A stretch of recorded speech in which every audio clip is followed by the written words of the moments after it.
Hello everyone, I am here today with a new process video. Today I'm going to be working on the books that I scrap, and I had already done the cover. This is my first read of 2025, so I'm going to be working on this one today, and I have to say this is an older book, and I tend to shop at some smaller independent bookstores a lot. So I have quite a few actual books. I also have quite a few audiobooks waiting, but I decided I wanted to start off the year with an actual print book. So this is the one I chose that was in my to be read pile. I would give it maybe 3.5 stars. It was good, but I was a little surprised by seeing on here, all of these things. Like, it was shortlisted for this, it was the winner of this. Granted, it's a few years old, but I just didn't super love it. It was fine. It was interesting, but I just wasn't over the moon about it. So I'd say 3.5 stars. But I do want to scrap it to document the journey. So I have this. I also thought maybe I would include this somewhere because it's the first book of the year, and not quite sure how to make that all work together. I may just cover this whole thing, or I may just put like some pattern paper that's a scrap in the middle, because I think when I'm using TNs, I always have the idea too that using scraps is a great way to approach it, because I don't feel like I'm wasting anything, especially when I know this is probably going to get thrown away at some point. I don't want to cut into a new piece of paper for something like this. So I'm going to grab out my scraps and see what I can find. So I found a few things in my scraps. I had this one, and I felt like that was a good option because I still got lots of white in the back. It's got a nice pattern and I still like it. But in there, in my red scraps, I have this cut already.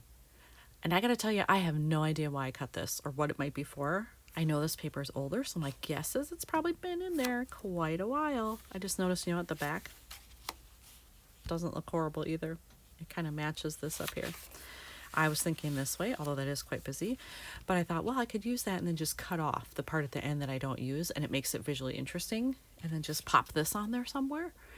So I have that, but now that I'm seeing the back, there is a pattern. Hopefully the camera shows that. There are little circles on it. Very, very subtle. Maybe I should just do this one. I could overlap it like that. I can put this maybe at the top or something. That's not bad, actually. I move this up here and then that leaves me room to journal. Maybe I'll go with that. I have my adhesive on there, and you can see I only went about 3/4 of the way. I don't want to go all the way across because I'm going to cut that off. There's no point in putting adhesive on there when it's not going to get used. So I just need to kind of line it up. Where was it? Yeah, like that. I'll do it like that. Let me just check my placement before I move on. So like this kind of, and maybe that up top. Is that how I had it? Doesn't need to be perfectly centered. Actually, I prefer if it's not. But something like that. Yeah, that's good. Okay, so then I can cut off this part that I don't need. Do it carefully because I don't want to cut into the white page.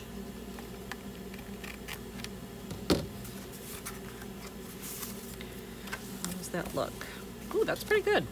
All right, that's a good start. Now, because that's popping up a little bit, I will put a little bit more adhesive under there. How's that? That's pretty good. Now that I have that on there, I can do the photo. And I did this one just like 3x4 because I'm used to using that size a lot. Oh, I see I got adhesive there. I'll take care of that later. But I could go smaller because this is quite large for this page. I think it works just fine here, but it is quite large.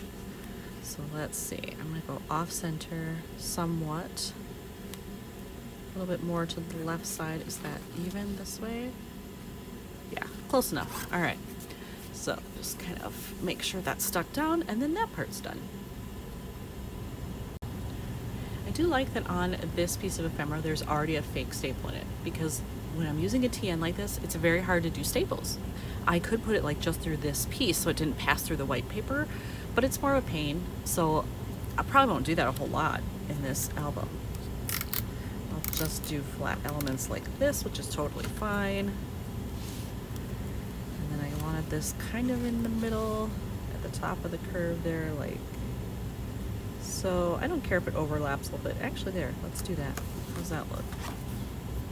Slightly crooked. Let's move it. There we go. All right, how does that look? I think that looks good. When I was looking at this, I felt like it needed a little more definition. So I actually took out a very narrow tip pen that I have and just did a little black outline to just see how it would look. I do like that, so I will add it over here as well. And so far, at least, it's not showing through the paper. If it does, not really a problem, because I could cover this whole thing with pattern paper for the next one I do, if that's what I want. But right now it's not showing through, and that's awesome. I was trying to figure out what else I can put on this page, and I decided to go into my story graph info and find out the date that I started it and the date that I finished it. So I'm going to take that and write it right up here, just to add a little something else. And then this doesn't leave me a huge amount to journal, so I might just say like 3.5 stars or something like that. I don't need to give a super long description. All right, I have put in my date, I have my stars there, and then it still looked a little flat to me. I realized I don't have a red ink that I can spray, but I wanted something. I do have this marker. It's an old Stampin' Write marker from Stampin' Up, and the color is Real Red. I'm just going to do some dots around the page just to liven this up a little bit, bring in a little more color. All right, that is done, and I'm going to go in real close because it might be hard to see those little marks, but I just did them very, very randomly around the page just to add in a little bit of color. And really, I'm satisfied with that. This is enough. So here's my first book layout done for 2025. Thanks for watching.